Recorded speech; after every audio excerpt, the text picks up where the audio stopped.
As plantas caseiras são bem fáceis de cuidar.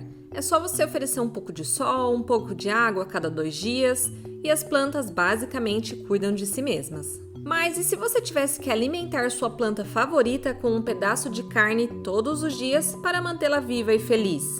É isso mesmo que você ouviu. Estamos falando das plantas carnívoras, que têm fileiras de dentes e um apetite enorme.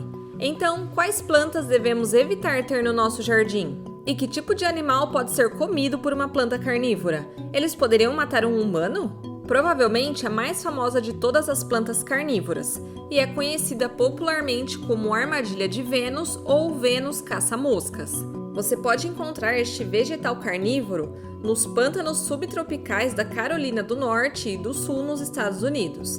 E você pode se surpreender com a forma que ela recebeu esse nome tão exótico. Durante anos, ela era chamada como uma referência às partes íntimas femininas em inglês.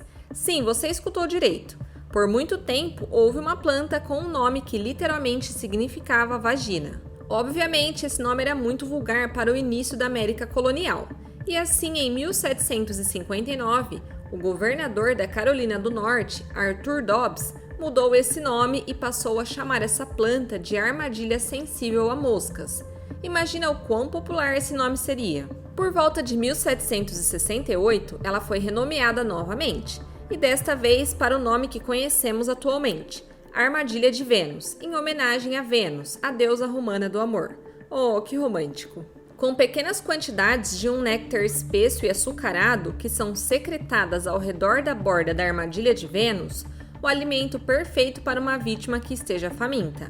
Cada armadilha de Vênus também contém 6 pelos minúsculos que ficam apontando para cima e agem como um arame para capturar uma presa em potencial. Quando um desses pelos é acionado, um relógio interno químico começa a preparar os canais de íons dentro da estrutura da planta para agir em 1 segundo. Agora, se um segundo pelo for tocado e ativado em 20 segundos, isso é como uma confirmação que ali há uma presa. E uma reação química em cadeia começa dentro da armadilha de Vênus, fazendo ela fechar, parecendo um movimento de uma boca e assim prendendo sua presa. Este sistema com um temporizador sensível ao toque ajuda a evitar que alarmes falsos, como pingos de chuva ou folhas caindo, façam com que a armadilha feche. Então, quando uma mosca, aranha ou qualquer outro tipo de inseto entra na boca de uma armadilha de Vênus, pode dizer adeus. Assim que a boca de uma armadilha de Vênus se fecha, o pesadelo de qualquer presa se torna realidade. Quase que imediatamente, enzimas digestivas poderosas começam a ser secretadas de dentro da armadilha de Vênus e vão rapidamente dissolvendo e absorvendo a presa capturada. E embora também possam ser conhecidas como apanha-moscas, as moscas representam, na verdade, apenas cerca de 5% da dieta das armadilhas de Vênus. Na verdade, elas não são muito exigentes, pois comem qualquer coisa que entra direto em sua boca. A sua refeição pode incluir qualquer coisa, desde zangões, aranhas, caracóis, lesmas e até sapos. Isso sim é um pedido em delivery de qualidade. Outra planta que passa seu tempo livre devorando animais desastrados não poderia ser outra senão a Utricularia, na qual o nome em inglês traduz para bexiga. Elas são encontradas ao redor do mundo inteiro e são oficialmente conhecidas como Utricularia, ou saquinho em latim. E esse nome faz muito sentido. No centro desta planta aquática existem bolsas minúsculas que são semelhantes a bexigas, que funcionam como armadilhas para suas presas. Quando não estão em uso, essas bexigas estão vazias e existe um diferencial de pressão negativa dentro do espaço. Pequenos pelos se alinham na parte de cima da planta, e quando pequenos insetos nadadores, como pulgas ou piolhos d'água, chegam muito perto, ela se abre e acaba sugando a água para a bexiga, com uma velocidade de 4 metros por segundo. A velocidade desse ataque significa que as utriculárias são oficialmente as plantas mais rápidas do planeta. Parece que também não há falta de comida para elas, já que pode-se dizer que há uma grande quantidade de pulgas no ecossistema.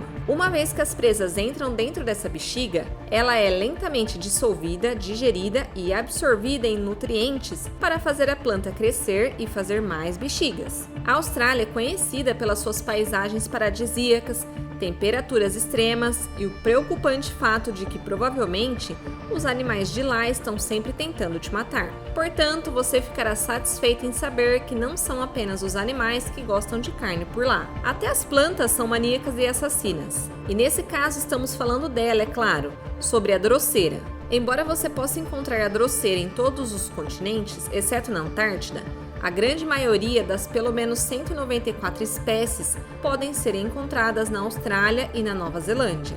A drosera tem um truque bastante covarde nas suas armadilhas para que consiga atrair presas e digeri-las. Ao longo dos talos de uma drosera, existem folhas cobertas por pelos finos, que são cobertos por uma bola de musculatura pegajosa e doce, e que é excretada das glândulas pedunculares. Pode até ter um gosto doce, mas esse sabor docinho tem um segredo mortal. Quando uma mosca faminta, pulgão ou formiga passa em um talo desses, ele reage instantaneamente, curvando-se e encolhendo para se certificar de que o maior número possível de talos esteja fazendo o maior contato possível com o corpo da presa. Assim, o pobre inseto fica preso, e a substância pegajosa que existe nessas plantas, a mucilagem, obstrui rapidamente suas saídas e acaba sufocando-as. Em seguida, a drosera então secreta esterase, peroxidase, fosfato e outras enzimas de digestão proteica para dissolver a presa e absorver os nutrientes restantes. Esta é uma planta carnívora que é melhor nem tocar. Já as plantas jarros crescem em solos pobres em nutrientes e, como resultado, precisa encontrar novas maneiras de obter nitrogênio e outros nutrientes úteis para o seu crescimento. Enquanto crescem, vão cultivando uma forma distinta, parecendo uma xícara com uma tampa, e muitas vezes com cores brilhantes e vibrantes para atrair as presas. Em seguida, as bordas dessa planta são revestidas com um néctar doce e pegajoso, que é tanto irresistível quanto escorregadio. Adicionados à camada viscosa estão minúsculos sulcos que são difíceis de manter numa posição firme. Mesmo no mundo milimetricamente pequeno dos insetos, as moscas, aranhas e besouros são impotentes para impedir o inevitável deslizamento dentro de uma planta jarro. O que aguarda a pobre presa no fundo de uma planta jarro é o pior e último mergulho que elas terão. As presas ficam imersas em poderosos sucos digestivos que trabalham imediatamente para dissolver e digerir a presa ainda viva. É uma morte horrível. Mesmo que de alguma forma a presa consiga se afogar imediatamente, ela começa a ser devorada de fora para dentro. Mas não são apenas as abelhas e as moscas que acabam nadando no estômago da planta mais faminta do mundo. De vez em quando, animais pequenos e curiosos são vítimas dessa planta. Algumas plantas jarro já foram encontradas com rãs, lagartos e até ratos semidigeridos em seu interior. Os pássaros também não estão seguros. E embora possa demorar um pouco para dissolver um passarinho, em tempo suficiente uma planta jarro acabará com ele em segundos. Então, agora o que todos querem saber: existem plantas carnívoras que são perigosas para os humanos? E a resposta é não. A força da mordida de uma armadilha de Vênus é como a de um clipe de papel. E pelo que eu saiba, ainda não há uma planta grande o suficiente para engolir uma pessoa. Então, por enquanto, pode respirar fundo e ficar tranquilo. Mas, talvez por precaução, seja legal com as plantas da sua casa. Você nunca saberá quando precisará de um aliado. E isso é tudo o que temos para hoje. Muito obrigada por assistir. Se você gostou desse vídeo, não esquece de se inscrever aqui no canal, ativar o sininho de notificações e também deixar um super like aqui pra gente. E eu te vejo no próximo vídeo de curiosidades. Até lá!